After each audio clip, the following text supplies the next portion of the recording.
The world needs to see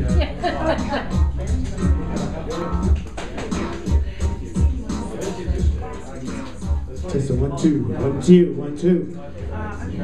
Hello. Hello. Hello. Okay. Hello. Yes. Good. Yeah.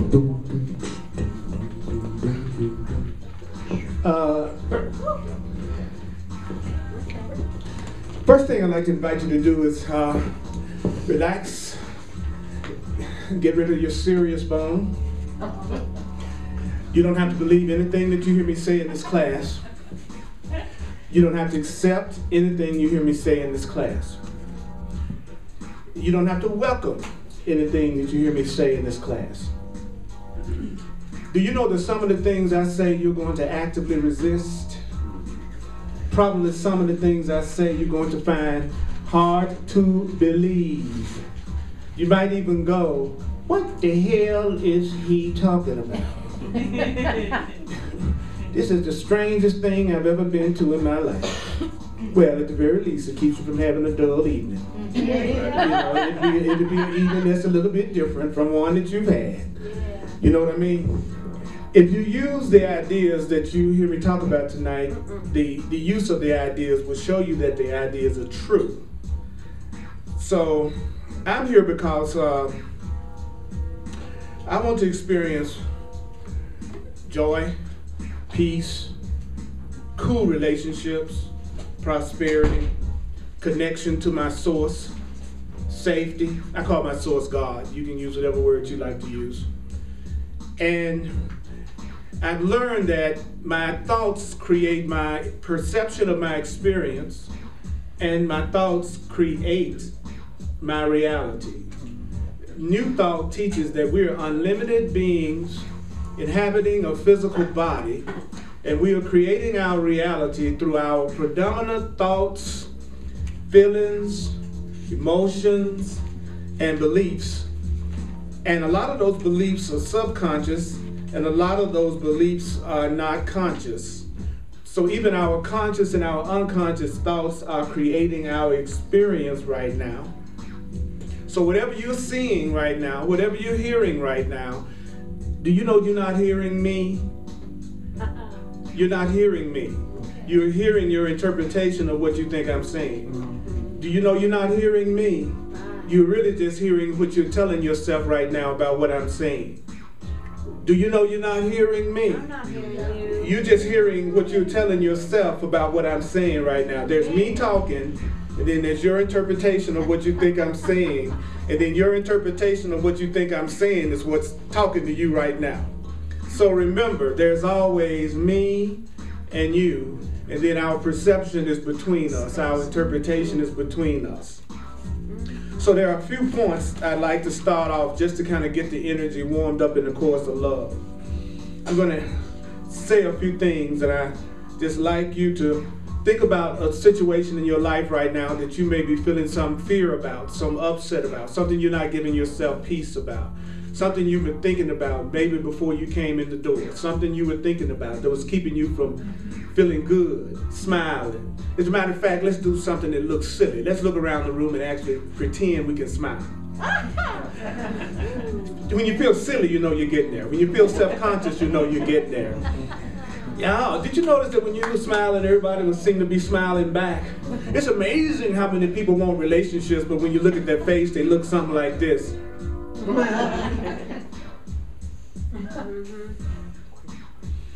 So, you're thinking about this situation, you got this situation in your mind? I want you to ask yourself a funky question. It goes something like this. Would an infinite being truly choose this? Would an infinite being truly choose this? Would an infinite being choose this situation that's got you trouble right now? Would an unlimited being choose this relationship that you are thinking about right now? Would an unlimited being choose that financial situation that you have right now? Would an unlimited being choose to feel how you're feeling right now if you're feeling anything less than peace? everything that you're experiencing right now is not judgment. What you're experiencing right now is an interesting point of view. You no longer judge, you just have interesting points of view. You no longer judge, you just have what? Interesting points of view. So you don't have to necessarily align with it, you don't have to necessarily agree with it, and you don't have to necessarily have resistance to it or reaction to it, but everything is just an interesting point of view. What you are experiencing right now in this moment is an interesting point of view. The way you're seeing yourself right now is an interesting point of view. The way you're seeing your life right now is an interesting point of view. So stay in the present. Stay in the present, because your present is your point of power. This moment, this present is your point of power. If you're going to make a change, you have to do it when? In the present. Now. In the present. Now. In the present. Now. Now, I like to use some music and rhythm a lot of times when I teach, because I've learned that if you're just making an intellectual trip, it doesn't work. But when you get your body involved, and when you can feel the beat, it kind of sticks with you a little bit longer. Besides, most of the people I attract to my class like to party like a big dog, but they pretend they don't when they sit in the room. That's all right. That's all right. I know there's some party animals in here, but I know. So, live in the now moment. The present is the point of power. Live in the now moment. The present is the point of power. The present is the point of power. You have to let go of the past, because it's already gone anyway. And the future means not yet. So the future means not yet, and the past means it's gone. So it's gone, or people are in the not yet, and while they're in the gone and the not yet, they're missing the what? Now. Now. Now. Now. Now, the next thing we need to remember is if you want to have a manifestation, a change in your experience really quickly, you must learn how to live in the question. Because Spirit teaches us, the Bible teaches us, the truth teaches us, many books teach us, many philosophies, spiritual paths teach us that if you ask, you shall receive. If you ask. See, the problem is, don't you think too much we try to do the answering instead of the asking? Yeah. we don't focus on the asking. We think we have to come up with the answer. So that's why you slow your demonstration down. So you want to live in the question. Live in the question. Live in the question. Live in the question. What does that mean? Well, it would go something like this. What would it take for what I want right now to show up? What would it take for that healing that I want to show up? What would it take for that relationship? What would it take for that situation to be solved in my life right now in ways beyond my wildest dreams, through the higher power within me? So you want to live in the question, don't try to answer it. Live in the question, don't try to answer it. So that situation that had you worried before you got here, that situation that I told you to think about at the very beginning, what you would go would be, what would it take for the answer to this situation to show up in ways beyond my wildest imagination? What would it take for a solution to this problem to show up in ways beyond my wildest imagination? What would it take? What would it take for this healing, this problem to be solved in ways beyond my wildest imagination? Ask yourself, what would it take for this answer to come to me, but in ways I didn't think of, beyond the ways that you, because our mind is too limited. It's the unlimited mind of the Creator that we want to tap into. So you want to ask for the answer beyond what you could think of, something better than what you could think of. You want something to get to you beyond what you think can happen. You want it better. So you ask for this or something better, and you breathe. Would you take a deep breath? Just breathe.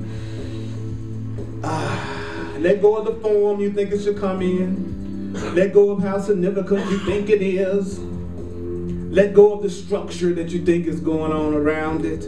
Let go of your judgment. Let go of your discrimination. Let go of your discernment and realize there's no competition, there's no competition, there's no competition. That which created us loves us all equally. We all can tap into that goodness and that source and that power. So there's no competition between me and you, because there's nobody else exactly like me, and there's nobody else exactly like you. So if I'm true to myself, I have no competition. Do you know if you're true to yourself, you have no competition? There's only competition when you're trying to be like somebody else. There is no competition because you are unique. There's no one else exactly like you. So if you're struggling right now, do you know that it means you're following someone else's path?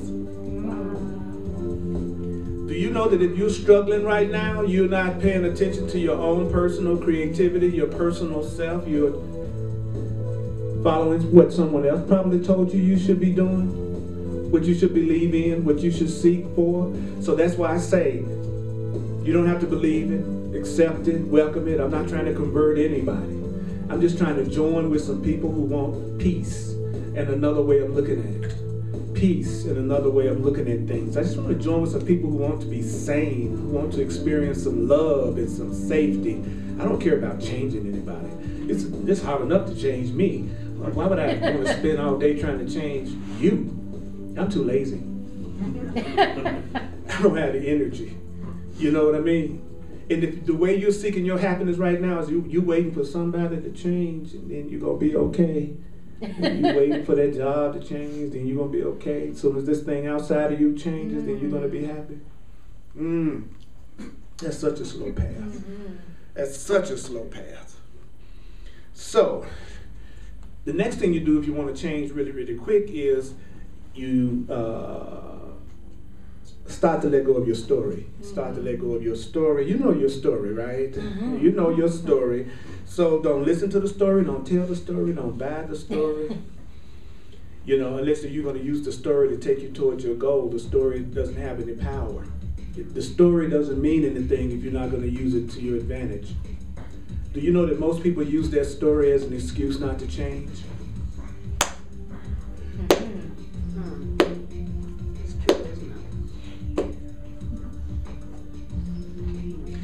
I thought that things weren't working out for me because my father had a problem with alcoholism when I was growing up, and he could be abusive as a result of that, and it looked like we was poor.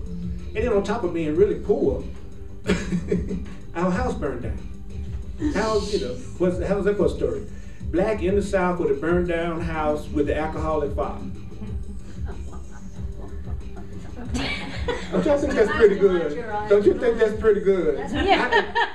In America, in the South, in Memphis, the belt buckle of the Bible Belt.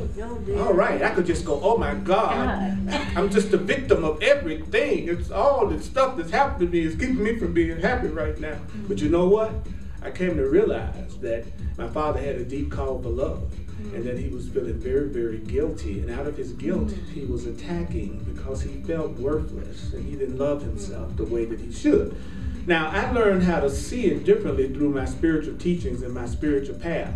The part of me that grew up in the world hated him and was quite upset. And I can remember vividly there being times that I wish he was dead. Fortunately, I changed my mind through my spiritual teaching, which gave me what? Another way to look at it, another way to feel about it. Now, what was cool about that? It totally changed the way I felt. That's what was cool about it. I felt better when I let go of those grievances. And guess what else happened? When I let go of my grievances, miracles started to happen to me, and I noticed that other things in my life started to work in ways that never worked before because I wasn't punishing myself because I was upset with him.